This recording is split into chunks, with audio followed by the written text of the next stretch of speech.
வாங்க பூசணிக்காய் பச்சடி செய்யலாம். அது எப்படி செய்யுதுன்னு பார்த்துடலாம் வாங்க. பூசணிக்காய் எடுத்துருக்கேன் சமைக்கிறதுக்கு. இளம் பூசணிக்காய் எடுத்துருக்கேன். இதை நம்ம தோலோடவே கட் பண்ணி எடுத்துடலாம். தோல் பாருங்கள், நல்லா பிஞ்சு தோலாகவே இருக்குது. தோலோட கட் பண்ணி எடுத்துக்கலாம். பூசணிக்காய் தாளிக்கிறதுக்கு 2 ஸ்பூன் எண்ணெய் காய்ஞ்சிருச்சு. நல்லா கடுகு போட்டுக்கலாம்.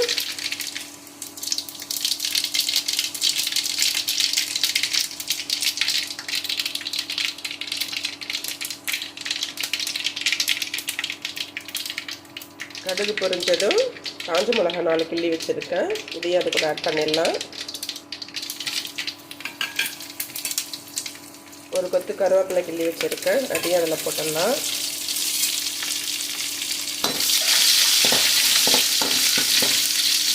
இப்போது கடலைப்பருப்பு ஊற வச்சு கழுவி வச்சுருக்கேன். இதையும் அதில் போட்டுடலாம். லைட்டாக ஒரு வதக்குவோம்.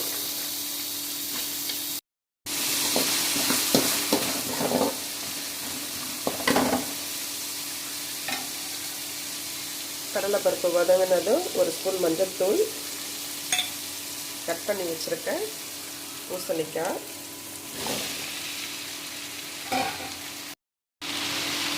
காய்க்கு தேவையான அளவு கல்லுப்பு, 1 டம்ளர் தண்ணி அதை ஆட் பண்ணிவிட்டு கிண்டி விட்டு மூடிடலாம். காயை கிண்டி விட்டு ஒரு 10 நிமிஷம் மூடி போட்டு வேக வைக்கலாம். காய் நல்லா வேகட்டும். பூசணிக்காய் நல்லா வெந்துருச்சு. நம்ம இந்த ஸ்டேஜில் 1/2 மூடி தேங்காவை நான் மிக்சியில் போட்டு கிரைண்ட் பண்ணியிருக்கேன். இதை கொட்டி கிண்டிடலாம். இவ்வளோ தான் பூசணிக்காயோடைய பச்சடி.